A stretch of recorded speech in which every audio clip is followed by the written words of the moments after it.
Hey YouTube, let's talk about fighting handguns. Handguns that you would have on your person for self-defense. And I've been thinking about how to go about this. In fact, I've been kind of struggling to figure out how to even deliver this whole video. But I have a criteria that I put together of what I consider various elements that relate to having a fighting handgun. What makes a gun worthy of that statement, to be fight worthy? And so I think these are the things that best describe it. And the first is reliability. We're not going to be able to do what we need to do, defend ourselves, if the gun doesn't go off and we need it to go off. And there are a lot of different types of guns out there that have various types of tolerances. And I would say to go and err on the side of a gun that has a little looser tolerance than a really high tolerance gun. For the fact that I've seen it personally, custom 1911s, for example, that are made to be so tight, they're hand fitted to be so tight. And while that looks really good and it's impressive, anything out of the norm can cause the gun to malfunction. You know, if the gun gets too dry, it seizes up. If it's too wet, then it can get too dirty and it can seize up. You drop it into sand or dirt, it can actually keep it from functioning. And you don't want something that's that sensitive to the environment. So you want something that has a little play, that can deal with various environmental influences. And you also want a gun that isn't real ammo picky. That's just one of my big pet peeves. I want a gun that can run pretty much anything in that caliber. So the gun has to be reliable. And for me personally, I don't just say that, oh, this gun gets my stamp of approval for daily carry just because I put 100 or 200 rounds through it. I'm of the belief that you should have maybe 1,000 or 2 rounds minimum before you actually carry it and rely on it for your life. So reliability is number one. Number two here is size. So often you see a lot of people carry as their primary gun a pocket pistol, and I'm guilty of doing that for a lot of years. But more so as of recent, I've realized that really isn't optimum at all. And it's not optimum for the fact that if you don't really get a good grip, a good purchase on that handgun, it's hard to control it. And I've got really big hands. And so when I'm talking about like a Ruger LCP or something even smaller, it's really difficult for me to get a good grip on that. In fact, it's almost impossible. It just feels so awkward when I'm trying to shoot it. And so I just know that it's better for me to go with a larger handgun, especially one that I can get a full grip that really enhances my ability to control that weapon and to fight with it. Sights. Sights are something that if you're going to upgrade the gun in any fashion or form, it probably should be the first upgrade. Now, some guns come with really good sights, so maybe it's not necessary. But if you get a really basic stock model that has just, regular sights, you might want to consider night sights or something else. I like sights that are bright so that you can see them in the day and night. And if you think about this, it's one of the most important things is to know where that bullet is going and to have fast follow-up shots if you need that. So I think it's a really good upgrade if you need it for your gun. The next is capacity. I'm not the biggest fan of revolvers just for the fact that it's a bit slower to reload, and a lot of revolvers only have a 5, 6, or 7 shot capacity. Now, one-on-one, if there's only one attacker, then we're probably going to be fine. But there are times when you have multiple attackers, and 5, 6, or 7 rounds really might not be enough. It's just the reality of it. And so I find for me personally that a 10-round magazine in particular is kind of like the cutoff of where I kind of feel comfortable for a primary fighting handgun. I feel even much better when I have more than 10 rounds. But if I have a 10-round magazine, I'm definitely carrying a spare magazine. And the same thing for even other different larger capacity magazines. I still would probably want to have a spare magazine. Now, if you go into more high-risk environments, maybe like the bad part of town, or in really dense urban centers, there's times I like to carry 2 magazines minimum. But that's kind of depends on your personal preference, of course. But it really can't hurt to have more just in case. Caliber. I think a 380 ACP isn't bad. It's not bad. But anymore these days, you can pretty much find that 9 millimeters that are really compact and lightweight. And there's really almost no reason to go with a 380 when you can go with a 9. And so my standard is a 9. You have the FBI, they use a 9 millimeter. The Secret Service recently switched over from 357 SIG to 9 millimeter. You have the U.S. Military, they typically use as a standard 9 millimeter, and they have for decades. That says something. The average police department is using 9 millimeter. And there for a while, there was a lot of movement toward the 40 cal just because the FBI was using it for a while and all that. But they've been moving away from it. And the evidence is that you go to a gun store anymore and you can see all these law enforcement handguns, all these used handguns that are for sale. And because they're dumping those and they're getting the 9s. Nothing wrong with 9 millimeter. But if you're into 40 or 45 or 357 SIG or something else of that range, nothing wrong with it. I'm just saying that it's you have probably a more selection of ammo with 9 than pretty much any other caliber. It's probably the most cost effective and size effective, in my opinion. So let's go ahead and talk about the next criteria. That's a rail. Should you have a rail on your fighting handgun? I think it's just a nice option to have. If you want to use it, you can use it. If you don't, no big deal. So what would you put on your rail? A light or a laser or a combo of the two? I personally think if you're going to put anything, a light makes the most sense. But a lot of us don't like to put stuff on our gun. If I do in the future put something on my gun, it's going to be a small light, not a large light. And that's something that I see some people that have these behemoth of lights, and it sticks way out from the muzzle of their gun, and it's just really overkill. It weighs a number of ounces, and we're talking like, do you need 600 lumens? Do you need 1,000 lumens? I mean, they even have weapon lights now for handguns that are like 1,500 or more lumens. To me, that's just like really over the top. A few hundred lumens, maybe 200-300 lumens, maybe 400 at most, that's plenty. That is plenty.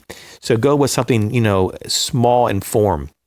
But for me personally, I'm still at that point that it just is a lot more comfortable, maybe because of training, to just have a nice tactical light to pull as I pull my firearm. That just makes more sense to me to identify threats.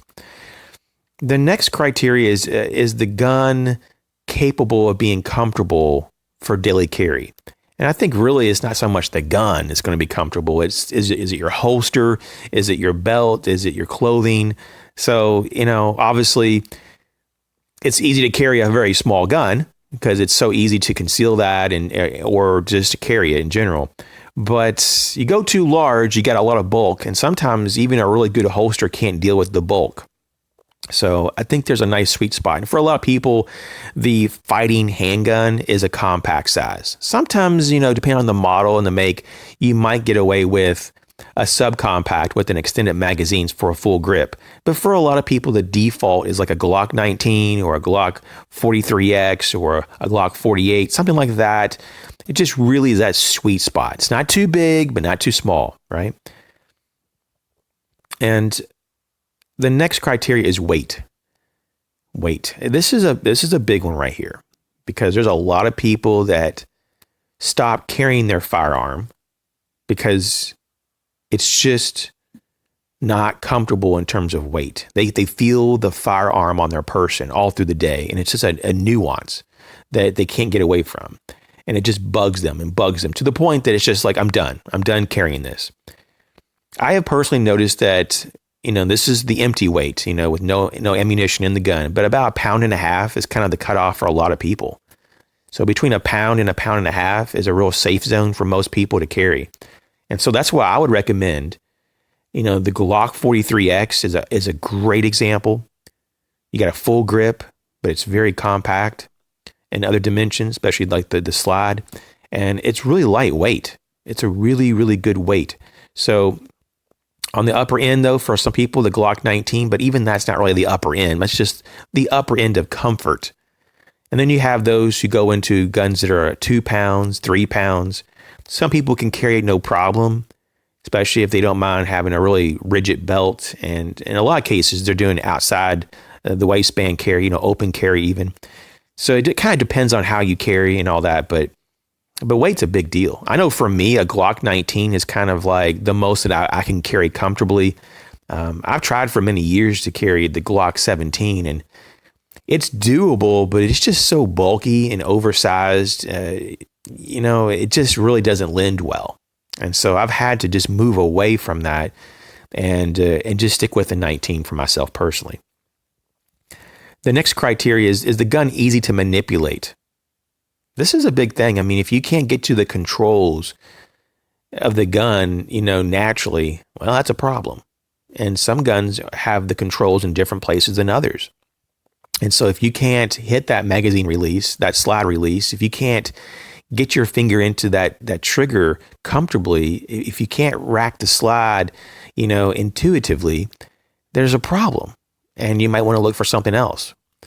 Also, can you clean and maintain the firearm without some kind of excessive routine? Like there are some guns that are just known to rust, and if you don't constantly wipe them down with oil, then if you have them inside the waistband over time, any type of moisture coming from the body, it's going to rust. And there are some that really are really bad, or they're known for that, I should say. And then there's guns, though, that they have great finishes that really prevent any type of corrosion. Some people, they stick with a stainless steel gun. Even stainless steel can rust, but it's a lot less apt to, especially if you just keep, just a simple routine of maybe once a week you wipe it down really well. And even if you don't shoot your fighting handgun every week, I don't really see the problem or really the difficulty for a lot of us to take 5 minutes. That's all I'm talking about, 5 minutes and just wiping the gun down. Just to make sure there's no lint or there's no dirt somewhere and all that. Not just to prevent corrosion, but also just to keep the gun clean so it's functioning well. Just taking a few minutes to, just kind of wipe the gun down inside and out, including the barrel. And it's just maintenance, just a little bit of oil goes a long way. And it just kind of gives you more peace of mind as well. So keep your guns clean and pick a gun that's easy to take apart. Like a Glock, for example, it's just so simple to take apart. And there's so few parts. I think there's 33 parts to a Glock, the average Glock, like a Glock 19. And I like that. I like simplicity. I like just intuitive guns. So it's something to look for in your fighting handgun. The next point of criteria is the gun durable? Is it robust in design? I mean, if you drop your gun on a concrete floor, is it going to just fall apart? Is it going to crack? Is it going to break? Can your gun handle extremes in temperatures? I think these are important things. If you drop it into a mud puddle, is it going to work? Going back to reliability.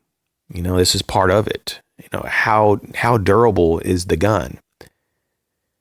And so it doesn't have to be, overbuilt. We're just talking about it has to be built enough to deal with your environment wherever you live. And so, yeah, definitely it's something that a lot of people buy cheaply made guns and they have all these expectations, but the gun can't meet those expectations. And that could really be dangerous for you. And the last bit of criteria here is safeties. Should you have a safety or not on your fighting handgun? Now, personally, I'm of the idea that it's just one more thing that can get you killed. It can slow you down. It's easy to forget, even if you train a lot. If you're in the moment of trying to draw your gun to save your life or to save a family member, it could easily be forgotten to take that safety off when you're trying to pull that trigger. And that could actually buy time for the criminal or the bad guy to do something against you before you realize, oh crap, I forgot to take my safety off. And I'm talking about the manual safety. And now a Glock has 3 internal safeties, but no external safety, at least on the civilian models. I think that the one that they have with the Army contract, that does have an external safety. But that's their criteria. For a civilian fighting handgun, I don't think that's really something that you should have. I think you should definitely train discipline, trigger discipline, keeping your finger out of the trigger area when you're not, intending to shoot. I mean, that's our brain obviously is the number one safety we have. So definitely, if you're one of the persons if you're of the type, let's say, that you just have to have a safety, you don't trust yourself enough. Well, to me, that means that you just need more training and you need more confidence with the gun. But let's just say, though, regardless of the training and all that you still are convinced that I need a safety and an external manual safety. Well, I would train. And just make it like intuitive that the moment you're pulling that gun out, you're taking the safety off. You want it to be all one kind of fluid motion. You don't want to pull the gun and then take the safety off. I would be doing it all at the same time. But once again, it's just one more thing that can go wrong. And I would certainly not get a gun that has like a magazine safety, because there are times that people actually drop their mags, when they don't intend to during a gunfight. It could be that the person that you're fighting with grabs your gun and actually presses the mag release. And now all you have is that bullet that's chambered. But that bullet that's chambered could be the bullet that saves your life. And if you have some kind of magazine disconnect so that your gun is now disabled, then you're not able to use that bullet to save your life. And so I think that we have to be real careful about all these extra safeties, manual safeties, built-in safeties. Now, the built-in safeties that we have, like within Glock, those are not bad. Those are very passive. But when you start talking about manual safeties that you have to switch, or magazine safeties that disable the gun just because you take the magazine out, I think that we're treading in dangerous territory there. So those are my criteria for a fighting handgun. And, there's a lot of choices out there to pick from. And just to recap from what I've already said, I do believe that probably the Glock 43X, the Glock 48, the Glock 19, and for the most part, almost any of the generations of the Glock 19 would probably be just fine. The reason I say that is probably the ones that have the rails are probably going to be giving you the most options for obvious reasons. But yeah, but there's other makes and models, of course, as well. And I'll just plug a few other makers. The Smith & Wesson has a few options that I would say that'd be pretty good. Ruger, and down the road, there's all kinds. So you have to kind of figure out what works best for you, what you can afford, what you can't, and just go out and practice. And even so, I would say that before you even buy this so-called fighting handgun for personal self-defense, to conceal carry or open carry, try to get some time with it before you buy it to make sure that's what, it's going to really meet your needs. And so if you have a friend that has a gun that you think you want to get, or if a gun range, in your area, it allows you to rent guns and, just shoot it for a little while and just to get a feel to see if that's going to be something for you, then do that. Do that, especially if you have a friend that has a gun that you're looking at buying. Maybe you should just conceal carry that for a day around the house and just see if it's going to work for you. Is it too heavy? Is it too bulky? Does it feel right in my hand?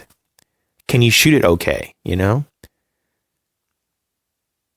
look at what the history is. Does it have a good history of being reliable? I mean, there's a reason why the market is dominated when we're talking about law enforcement and military when it comes to Glock. Is because they work. They really do work. And I think a lot of that has to do with simplicity as well.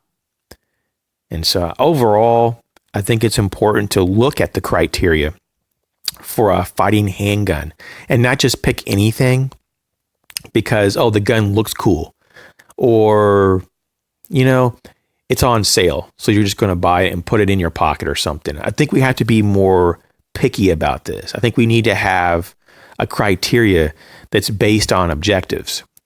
And because of that, we'll be more effective for the end results, and that is to protect ourselves and our family. Thanks for checking out my video. Catch you later.